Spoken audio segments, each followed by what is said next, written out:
What's up, you guys? Bella Rose here. Welcome to my channel. It's so good to be back. How are you doing? Happy everything. Happy new year. Happy new month. Happy new week. Happy new day. Boom. Happy new season. Yo Bella, yo Bella Rose, yo Bella Rose Okogie. So today's video is something that I believe is my responsibility. I think it is my responsibility. The Voice season 4, The Voice Nigeria season 4 has just come to an end, and there were a number of things that I felt needed to be addressed about the show. And this is not from a place of criticizing the show or its producers, absolutely not. I am going to talk about my creative perspective about season 4 of The Voice Nigeria from that angle, a creative perspective. So if you're here and thinking, oh, I'm here to drag them, that's not the intention of this video. If anything, I believe that as someone who has been on both sides of the table, so from being someone who watches and just consumes those kinds of content, so reality show content, game show content, and someone who has also been on the production side from the creator perspective, being involved in the development and the production as well. So from a consumer and creator perspective, as someone who's privileged to have been on both sides of the table, I believe that it is up to us to share certain insights and just give some information so that people who are only on the consumer side do not carry on with certain ideas about producers of shows, especially when you are in the position, I believe, to share some of these truths and give some of this context as well. I think it's important to go ahead and do so that consumers are a bit more gracious towards creators. I hope you understand my drift. I'll be sharing my perspective as well as a few suggestions about how certain things could have been incorporated into the show to make it a bit more tasteful, as we are definitely used to. Again, congratulations to Pere for winning. I thought that he did fantastic. I may have thought that his final performance, his winning performance was not like the best, but again, I hear that there were a lot of technical difficulties and, yeah, and I'll touch on that as we go along in this video. The number one thing I want to sort of talk about is the judges of the show. I did not have a problem with the selection of the judges. I think my biggest challenge with regards to the judges were, number one, the fact that they kept being replaced at some points. Now, for anyone who's probably not that versed in TV production, sometimes you can't record an entire stretch of a TV show at once, right? People have schedules, people have like their own lives to live, and these people are singers, they are entertainers, they've got tons of things to do. Some of them still belong to record labels and they still have their responsibilities and their duties with the record labels. Now that definitely affected the show, because at some point Neola, for instance, was not on the show, Neto C as well was absent, and then we began seeing other judges like Nice come on the show, Ice Prince, Timi Dakolo, and that's definitely a thing. You're dealing with people who have other things to do. So how I would have expected that they creatively went around that issue of their judges being unavailable was, one, to have made the show a bit more endearing to viewers by giving a bit more personal information. I thought that viewers were sort of left in the dark about what was going on with the judges. And so I'm not saying they should have done something more interesting. I'm saying do something a bit more endearing, such that when people watch the show, they know that the reason why Neola is not on the show today is because she's gone to perform somewhere, or perhaps she's on a journey, maybe like a spiritual journey or whatever. And I'm sure it might sound like, oh, Bella, that's a bit too much. I don't think that it is, because the truth is, other franchises of the show in other parts of the world, which I have seen, The Voice UK in particular, they are talking about like personal information, right? The Voice USA, I think, where Blake Shelton and Gwen Stefani were judges, they got married eventually, but like even while they were still dating, it was general knowledge, and sometimes they would share about how they went for dinner. And it's not about even giving like too much information. It's about personalizing it to the point where when viewers watch, they're like, we know this person because we watch The Voice. We have this information because we watch The Voice, and not anything else. It's just about that information, that extra bit of information that viewers can get and be like, oh yeah, we totally get it. Oh, Niola is not on the show today because X, that's fine. And then they go on the on her social media pages and they're like telling her, you don't want to believe how your talent performed today. It was so great. I'm sure you were watching and you were really proud of him, or anything like that. Now, speaking about some of the judges even missing their talents performances, I think that, you know, again, it was just a lot to deal with, and I believe that some of these things were as a result of budget cuts. I will come to budget cuts later, because see, let me tell you, in production, when your budget is cut, you guys, I'll come back to that in a second. Still on judges and you know, a few of the technical difficulties that we experienced there. I didn't think there was anything wrong with having guest judges on the show. I think it was just like the language of it and how it was put forward as well. I want to believe that there could have been a much easier transition from seeing the actual judges to seeing guest judges. So maybe like in how the presenters would say, next week we are going to have a guest judge, or for the next 2 weeks we're going to have a guest judge, replacing, maybe not even replacing, but just a guest judge. Guess who it is? That kind of a thing. Do like a guess who type content on social media. I didn't follow them on social media, so I don't know if that was done. I think I should check and update this video. But like that kind of a thing, it increases talkability. It's like, oh my goodness, who's the next guest judge? Okay, Niola is not around. Who's going to be in her seat next week? But we know that this person is not replacing Niola. This person is just a guest judge on the show and will be sitting in Niola's seat. Oh my God, Nice is coming. Will it be from Gongoaso? Oh my God, Nice is coming. Will it sing Oleku? You know, stuff like that. Oh, Timidakolo is coming. Will he sing, you know, One Nigeria? You know, will he have anything to say? Because he can be quite a comedian sometimes. Not a comedian, but like a funny person sometimes. So those are the things that increase the talkability of the show and make it a bit more fun and a lot more endearing to viewers.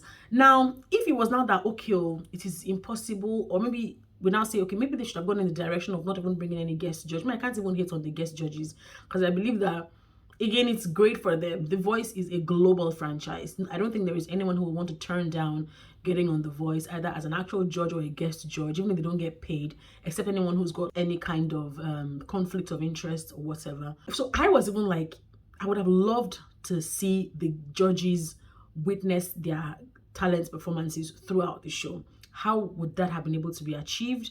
With them having like different schedules and whatnot. Get an iPad and put on the seat of that judge. Let them watch their talent perform. Even if they can't watch it live, let somebody do a WhatsApp call, video it and send it to them, or record it, send it to them, let them watch and listen. And because it was a fully pre-recorded show, it wasn't live at any point, I thought that there were a bit more things that could have been incorporated that could have made it a fantastic one.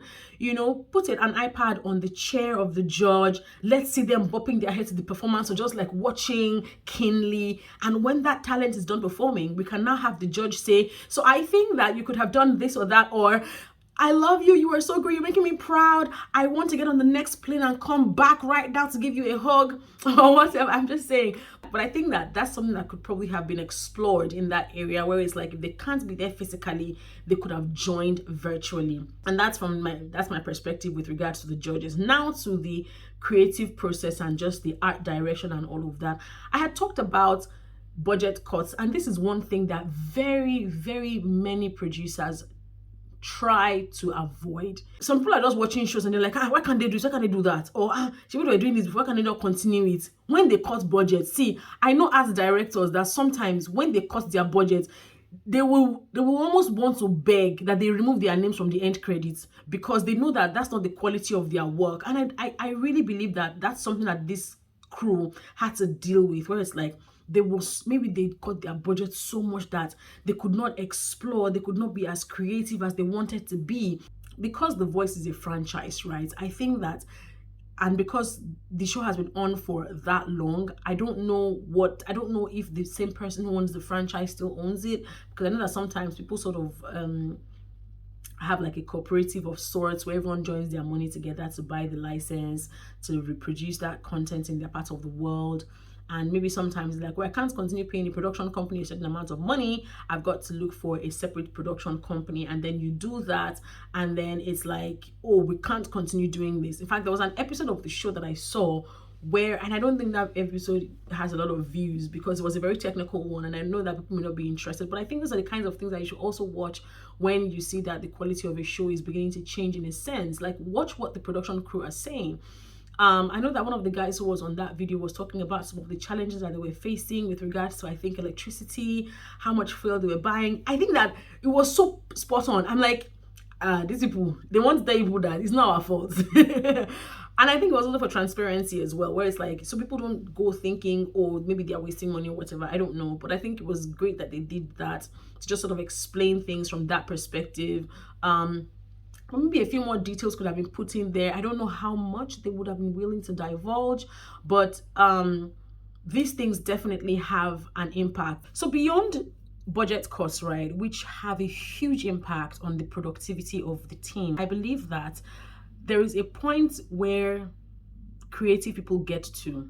You've experienced budget cuts. You have experienced, I think just a long drawn battle of, not seeing the people that you would typically resume work with on a normal production day, to other challenges.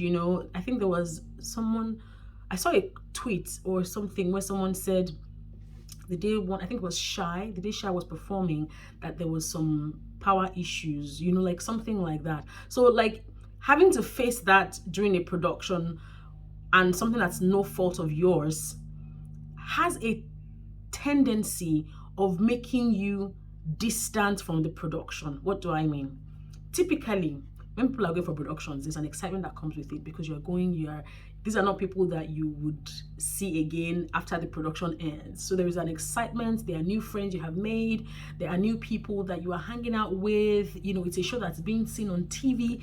There is a lot of things that excite you about this production, right? On the outside. But then when you get inside and you're faced with like all of the challenges that they must have faced, which we may not know about, and you get there, everything that is supposed to make you excited about this production is really not exciting you. If anything, you're just being drawn from every end. It gets to a point where you feel like, let me just go there, do what I have to do, and leave. That thing happens to creatives. Now, beyond you just feeling like this is not really my cup of tea anymore, the creative process of that show being produced also is affected, because there is a thing with when everyone's on the same page and everyone is excited about a project, everyone's creative juice is flowing. So something that happens as a result of that frustration and that whole thing of, I cannot come and kill myself, is what maybe a Niola would typically want to suggest to make the show great, right, will either not come to her. This is just an example, I promise it's hypothetical. It would either not come to her, or even if it does, she's like, they're not paying me for that. I'll not go fit stress myself. And so I think that and this is even from like an insider perspective, from someone who's been on the production team. I like to be very involved in productions. When I'm on a production, I'm like, how can we do this thing better? How can we do it differently? And this happens as a result of everyone just being like, we want to make this thing great. And there aren't that many inhibitions, as the case may be. And so these things have a major impact on the quality of the production as well, what suggestions are coming from every stakeholder involved, and just everyone who is doing something is like, how about you do this way? Oh no, I think that if we do it like this, it's going to be much better. Listen, you can quote me anywhere. The creative process sometimes is not complete except the people who are not even necessarily being paid to make any decisions start bringing suggestions. Listen, it is so beautiful. It is so sweet. It can be something from even just the host saying, what if I do it this way? What if I appear from that angle? What if I do this? And even the talents as well, constantly looking for newer ways to achieve what they are on the show to achieve. Now, apart from that, from a creative perspective, it just seemed like there wasn't soul. It felt like the soul of the show wasn't there, and even if it was there, it wasn't deep. You have no idea how far-reaching it can be. A cameraman who is supposed to, who wants to be a bit more creative with his camera angles, because maybe he's constrained somehow. He's on that set now, And instead of thinking of creative ways to get an angle, he's just like, let me just do this thing and come and be going a beg. The set guy is probably thinking the same thing. They've cut my money, or there's no budget for this and that. I cannot come and stress myself.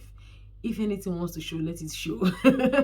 I'm not saying it's good. I'm just saying that creativity is so strong, like it is so deep that sometimes if something little is affected, it can have a major impact on the whole, right? And so I think that from an outsider perspective, these are some of the things that can make you feel like something is not right.